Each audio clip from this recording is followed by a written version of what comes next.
ପିଲାମାନେ ଚିଣ୍ଟୁର ପାଠଶାଳାରେ ତୁମମାନଙ୍କୁ ସ୍ୱାଗତ। ଆଜିର ଭିଡ଼ିଓରେ ଆମେ ଅଷ୍ଟମ ଶ୍ରେଣୀ ସଂସ୍କୃତ ବହିର ବ୍ୟାସକବିଃ ଫକୀରମୋହନଃ ବିଷୟକୁ ପଢ଼ିବା ଶିଖିବା ଏବଂ ତାହାର ଅନୁବାଦକୁ ଜାଣିବା। ତେବେ ଚାଲ ଆରମ୍ଭ କରିବା। ପିଲାମାନେ ପ୍ରଥମେ ଆମେ ବିଷୟକୁ ଥରେ ପଢ଼ିଦେବା ଏବଂ ପରେ ତାହାର ଅନୁବାଦକୁ ଆଲୋଚନା କରିବା। ବ୍ୟାସକବିଃ ଫକୀରମୋହନଃ। ପିଲାମାନେ ଆଜି ଆମେ ବ୍ୟାସକବି ଫକୀରମୋହନ ସେନାପତିଙ୍କ ବିଷୟରେ ଜାଣିବା। ମହର୍ଷି ବ୍ୟାସଦେବଃ ମହାଭାରତସ୍ୟ ରଚୟିତା।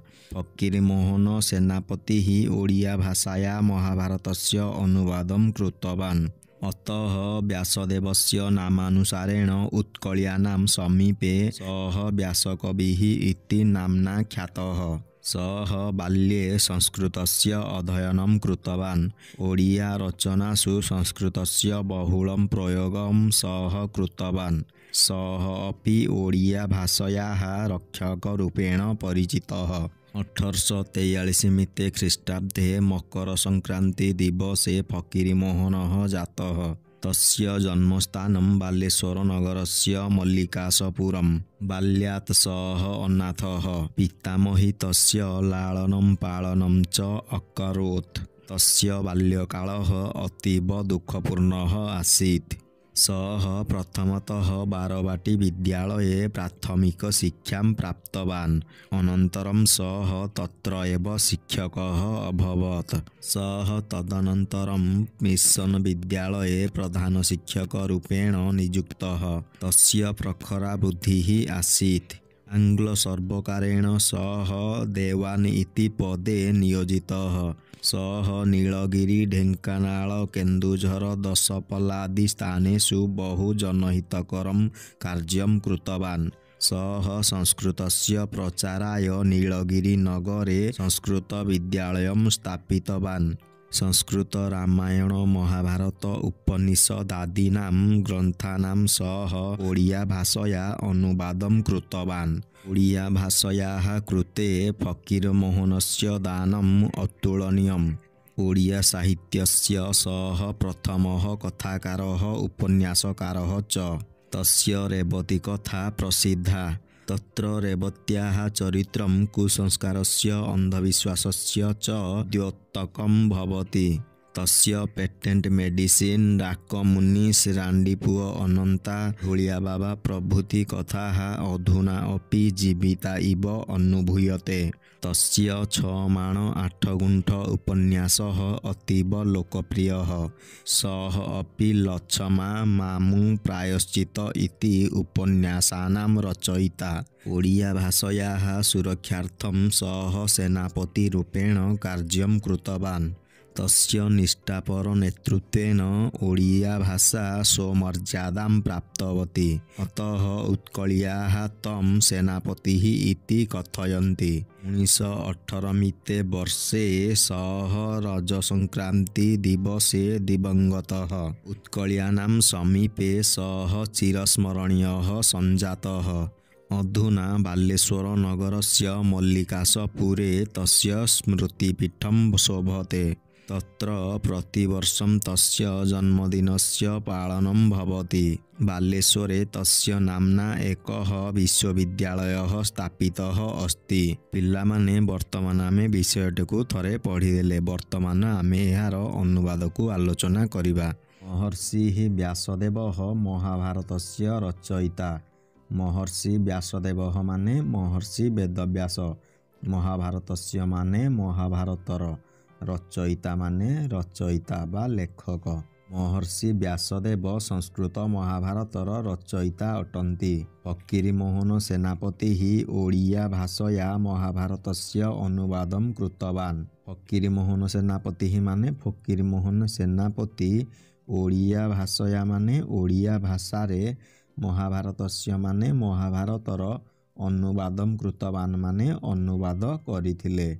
फकीरमोहन सेनापति ओडिया भाषारे महाभारतर अनुवाद करिथिले। अतः व्यासदेवस्य नामानुसारेण उत्कलीयानां समीपे सः व्यासकविः इति नाम्ना ख्यातः। अतः माने एणु।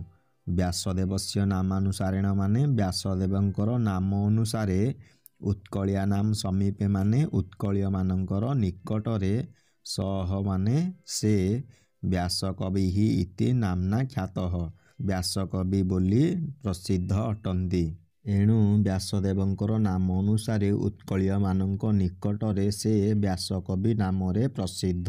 सः बाल्ये संस्कृतस्य अध्ययनं कृतवान्। सः माने से, बाल्ये माने बाल्यकाଳରେ संस्कृतस्य माने संस्कृतर अध्ययनं कृतवान् माने अध्ययन କରିଥିଲେ। ସେ ପିଲାଦିନେ ସଂସ୍କୃତର ଅଧ୍ୟୟନ କରିଥିଲେ। ଓଡ଼ିଆ ରଚନାସୁ ସଂସ୍କୃତस्य ବହୁଳଂ ପ୍ରୟୋଗଂ ସହ କୃତବାନ୍।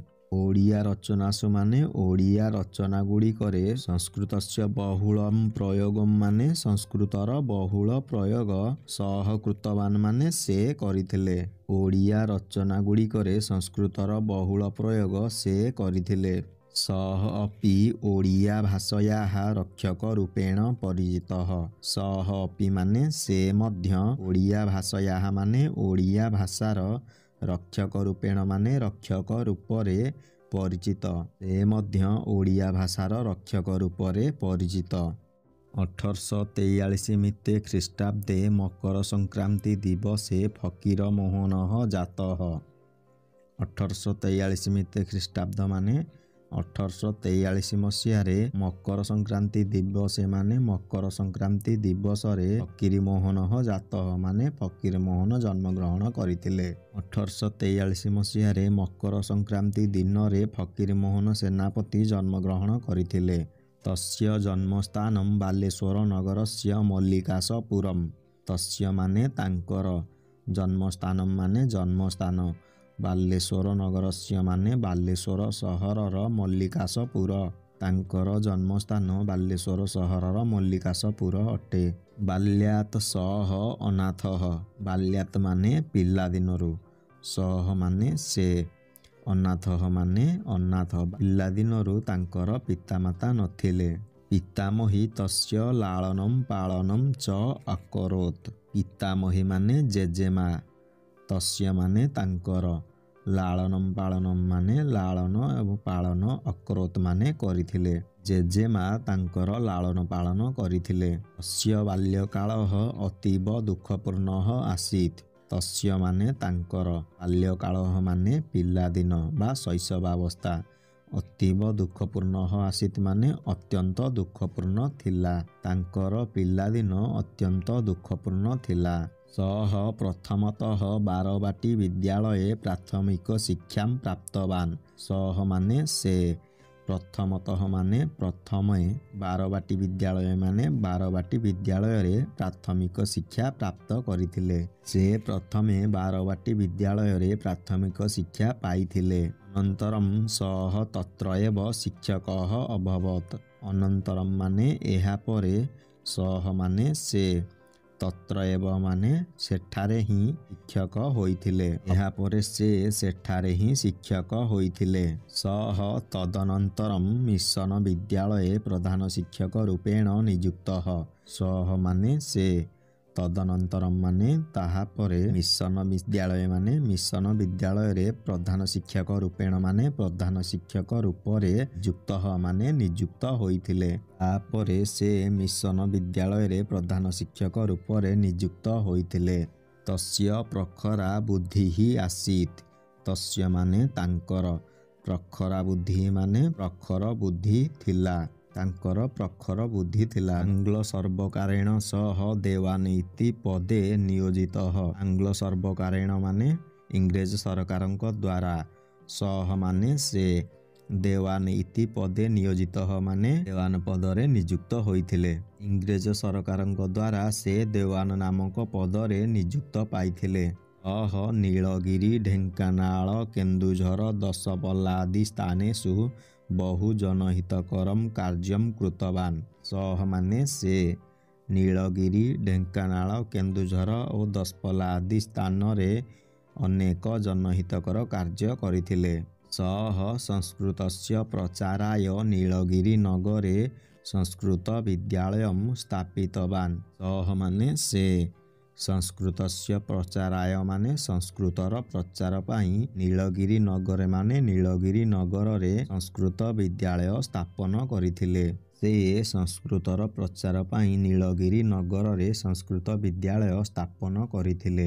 ସଂସ୍କୃତ ରାମାୟଣ ମହାଭାରତ ଉପନିଷଦାଦୀନାଂ ଗ୍ରନ୍ଥାନାଂ ସହ ଓଡ଼ିଆ ଭାଷୟା ଅନୁବାଦଂ କୃତବାନ୍। ସଂସ୍କୃତ ରାମାୟଣ ମହାଭାରତ ଓ ଉପନିଷଦ ଆଦି ଗ୍ରନ୍ଥଗୁଡ଼ିକର ସେ ଓଡ଼ିଆ ଭାଷାରେ ଅନୁବାଦ କରିଥିଲେ। ଓଡ଼ିଆ ଭାଷାୟାଃ କୃତେ ଫକୀରମୋହନସ୍ୟ ଦାନମ୍ ଅତୁଳନୀୟମ୍। ଓଡ଼ିଆ ଭାଷାୟାଃ କୃତେ ମାନେ ଓଡ଼ିଆ ଭାଷା ପାଇଁ ଫକୀରମୋହନସ୍ୟ ମାନେ ଫକୀରମୋହନ ସେନାପତିଙ୍କର ଦାନମ୍ ମାନେ ଅବଦାନ ଅତୁଳନୀୟ ଅଟେ। ଓଡ଼ିଆ ଭାଷା ପାଇଁ ଫକୀରମୋହନ ସେନାପତିଙ୍କର ଅବଦାନ ଅତୁଳନୀୟ ଅଟେ। ଓଡ଼ିଆ ସାହିତ୍ୟସ୍ୟ ସଃ ପ୍ରଥମଃ କଥାକାରଃ ଉପନ୍ୟାସକାରଶ୍ଚ। ଓଡ଼ିଆ ସାହିତ୍ୟସ୍ୟ ମାନେ ଓଡ଼ିଆ ସାହିତ୍ୟର ସଃ ମାନେ ସେ, ପ୍ରଥମଃ ମାନେ ପ୍ରଥମ, କଥାକାରଃ ମାନେ ଗାଳ୍ପିକ, ଚ ମାନେ ଓ, ଉପନ୍ୟାସକାରଃ ମାନେ ଉପନ୍ୟାସକାର। ଓଡ଼ିଆ ସାହିତ୍ୟର ସେ ପ୍ରଥମ ଗାଳ୍ପିକ ଏବଂ ଉପନ୍ୟାସକାର ଅଟନ୍ତି। ତସ୍ୟ ରେବତୀ କଥା ପ୍ରସିଦ୍ଧା। ତସ୍ୟ ମାନେ ତାଙ୍କର, ରେବତୀ କଥା ମାନେ ରେବତୀ ଗଳ୍ପ, ପ୍ରସିଦ୍ଧା ମାନେ ପ୍ରସିଦ୍ଧ ଅଟେ। ତାଙ୍କର ରେବତୀ ଗଳ୍ପ ପ୍ରସିଦ୍ଧ ଅଟେ। ତତ୍ର ରେବତ୍ୟାଃ ଚରିତ୍ରଂ କୁସଂସ୍କାରସ୍ୟ ଅନ୍ଧବିଶ୍ୱାସସ୍ୟ ଚ ଦ୍ୟୋତକଂ ଭବତି। ତତ୍ର ମାନେ ସେଠାରେ, ରେବତ୍ୟାଃ ଚରିତ୍ରଂ ମାନେ ରେବତୀର ଚରିତ୍ର କୁସଂସ୍କାରର ଓ ଅନ୍ଧବିଶ୍ୱାସର ପ୍ରତୀକ ଅଟେ। ସେଠାରେ ରେବତୀର ଚରିତ୍ର କୁସଂସ୍କାର ଓ ଅନ୍ଧବିଶ୍ୱାସର ପ୍ରତୀକ ଅଟେ। ତସ୍ୟ ପେଟେଣ୍ଟ ମେଡିସିନ୍ ଡାକମୁନ୍ସି ରାଣ୍ଡିପୁଅ ଅନନ୍ତା ଧୂଳିଆବାବା ପ୍ରଭୃତି କଥାଃ ଅଧୁନା ଅପି ଜୀବିତା ଇବ ଅନୁଭୂୟତେ। ତାଙ୍କର ପେଟେଣ୍ଟ ମେଡିସିନ୍ ଡାକମୁନ୍ସି ରାଣ୍ଡିପୁଅ ଅନନ୍ତା ଧୂଳିଆବାବା ପ୍ରଭୃତି ଗଳ୍ପ ଆଜି ମଧ୍ୟ ଜୀବନ୍ତ ଭଳି ଅନୁଭବ ହେଉଅଛି। ତସ୍ୟ ଛଅମାଣ ଆଠଗୁଣ୍ଠ ଉପନ୍ୟାସଃ ଅତୀବ ଲୋକପ୍ରିୟଃ। ତସ୍ୟ ମାନେ ତାଙ୍କର, ଛଅମାଣ ଆଠଗୁଣ୍ଠ ଉପନ୍ୟାସଃ ମାନେ ଛଅମାଣ ଆଠଗୁଣ୍ଠ ଉପନ୍ୟାସ ଅତ୍ୟନ୍ତ ଲୋକପ୍ରିୟ ଅଟେ। ସଃ ଅପି ଲଛମା ମାମୁଁ ପ୍ରାୟଶ୍ଚିତ ଇତି ଉପନ୍ୟାସାନାଂ ରଚୟିତା। ସେ ମଧ୍ୟ ଲଛମା ମାମୁଁ ପ୍ରାୟଶ୍ଚିତ ଆଦି ଉପନ୍ୟାସ ଗୁଡ଼ିକର ରଚୟିତା ଅଟନ୍ତି। ଓଡ଼ିଆ ଭାଷାୟାଃ ସୁରକ୍ଷାର୍ଥଂ ସଃ ସେନାପତି ରୂପେଣ କାର୍ଯ୍ୟଂ କୃତବାନ୍। ଓଡ଼ିଆ ଭାଷାୟାଃ ମାନେ ଓଡ଼ିଆ ଭାଷାର ସୁରକ୍ଷାର୍ଥଂ ମାନେ ସୁରକ୍ଷା ପାଇଁ, ସଃ ମାନେ ସେ, ସେନାପତି ରୂପେଣ ମାନେ ସେନାପତି ରୂପରେ, କାର୍ଯ୍ୟଂ କୃତବାନ୍ ମାନେ କାର୍ଯ୍ୟ କରିଥିଲେ। ଓଡ଼ିଆ ଭାଷାର ସୁରକ୍ଷା ପାଇଁ ସେ ସେନାପତି ରୂପରେ କାର୍ଯ୍ୟ କରିଥିଲେ। ତସ୍ୟ ନିଷ୍ଠାପର ନେତୃତ୍ୱେନ ଓଡ଼ିଆ ଭାଷା ସ୍ୱମର୍ଯ୍ୟାଦାଂ ପ୍ରାପ୍ତବତୀ। ତସ୍ୟ ମାନେ ତାଙ୍କର, ନିଷ୍ଠାପର ନେତୃତ୍ୱେନ ମାନେ ନିଷ୍ଠାପର ନେତୃତ୍ୱରେ ଓଡ଼ିଆ ଭାଷା ନିଜର ମର୍ଯ୍ୟାଦା ପାଇଥିଲା। ଅତଃ ଉତ୍କଳୀୟାଃ ତମ୍ ସେନାପତିଃ ଇତି କଥୟନ୍ତି। ଅତଃ ମାନେ ଏଣୁ, ଉତ୍କଳୀୟାଃ ମାନେ ଉତ୍କଳୀୟମାନେ, ତମ୍ ମାନେ ତାଙ୍କୁ, ସେନାପତିଃ ଇତି କଥୟନ୍ତି ସେନାପତି ବୋଲି କୁହନ୍ତି। ଏଣୁ ଓଡ଼ିଆମାନେ ତାଙ୍କୁ ସେନାପତି ବୋଲି କୁହନ୍ତି। 1918 ମିତେ ବର୍ଷେ ସଃ ରଜସଂକ୍ରାନ୍ତି ଦିବସେ ଦିବଙ୍ଗତଃ। 1918 ମିତେ ମାନେ 1918 ମସିହାରେ ସେ ରଜସଂକ୍ରାନ୍ତି ଦିବସେ ମାନେ ରଜସଂକ୍ରାନ୍ତି ଦିନରେ ମୃତ୍ୟୁବରଣ କରିଥିଲେ। ଉତ୍କଳୀୟାନାଂ ସମୀପେ ସଃ ଚିରସ୍ମରଣୀୟଃ ସଞ୍ଜାତଃ। ଉତ୍କଳୀୟାନାଂ ମାନେ ଉତ୍କଳୀୟମାନଙ୍କର, ସମୀପେ ମାନେ ନିକଟରେ, ସଃ ମାନେ ସେ, ଚିରସ୍ମରଣୀୟ ସଞ୍ଜାତଃ ମାନେ ଚିରସ୍ମରଣୀୟ ହୋଇ ରହିଛନ୍ତି। ଉତ୍କଳୀୟମାନଙ୍କର ନିକଟରେ ସେ ଚିରସ୍ମରଣୀୟ ହୋଇଗଲେ।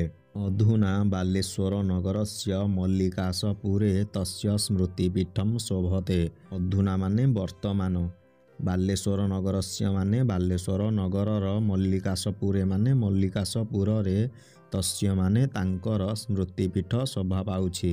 ବର୍ତ୍ତମାନ ବାଲେଶ୍ୱର ନଗରର ମଲ୍ଲିକାଶପୁରରେ ତାଙ୍କର ସ୍ମୃତିପୀଠ ଶୋଭା ପାଉଛି। ତତ୍ର ପ୍ରତିବର୍ଷଂ ତସ୍ୟ ଜନ୍ମଦିନସ୍ୟ ପାଳନଂ ଭବତି। ତତ୍ର ମାନେ ସେଠାରେ, ପ୍ରତିବର୍ଷଂ ମାନେ ପ୍ରତିବର୍ଷ, ତସ୍ୟ ମାନେ ତାଙ୍କର, ଜନ୍ମଦିନସ୍ୟ ପାଳନଂ ଭବତି ମାନେ ଜନ୍ମଦିନ ପାଳନ ହୋଇଥାଏ। ସେଠାରେ ପ୍ରତିବର୍ଷ ତାଙ୍କର ଜନ୍ମଦିନ ପାଳନ ହେଉଅଛି। ବାଲେଶ୍ୱରେ ତସ୍ୟ ନାମ୍ନା ଏକଃ ବିଶ୍ୱବିଦ୍ୟାଳୟଃ ସ୍ଥାପିତଃ अस्ति। ବାଲେଶ୍ୱରେ ମାନେ ବାଲେଶ୍ୱରରେ ତସ୍ୟ ନାମ୍ନା ମାନେ ତାଙ୍କ ନାମରେ କହ ମାନେ ଗୋଟିଏ ବିଶ୍ୱବିଦ୍ୟାଳୟ ମାନେ ବିଶ୍ୱବିଦ୍ୟାଳୟ ସ୍ଥାପିତଃ अस्ति ମାନେ ସ୍ଥାପିତ ହୋଇଅଛି। ବାଲେଶ୍ୱରରେ ତାଙ୍କ ନାମରେ ଗୋଟିଏ ବିଶ୍ୱବିଦ୍ୟାଳୟ ସ୍ଥାପିତ ହୋଇଅଛି। ପିଲାମାନେ ଏଠାରେ ଆଜିର ଭିଡ଼ିଓଟି ଶେଷ ହେଉଛି। ଆଶା କରୁଛି ଭିଡ଼ିଓଟି ତୁମମାନଙ୍କୁ ଭଲ ଲାଗିଥିବ। ଏହିଭଳି ଶିକ୍ଷଣୀୟ ଓ ଗୁରୁତ୍ୱପୂର୍ଣ୍ଣ ଭିଡ଼ିଓ ଦେଖିବା ପାଇଁ ଏହି ଚ୍ୟାନେଲକୁ ସବସ୍କ୍ରାଇବ୍ କରି ପାଖରେ ଥିବା ବେଲ୍ ଆଇକନ୍କୁ ପ୍ରେସ୍ କରିଦିଅନ୍ତୁ।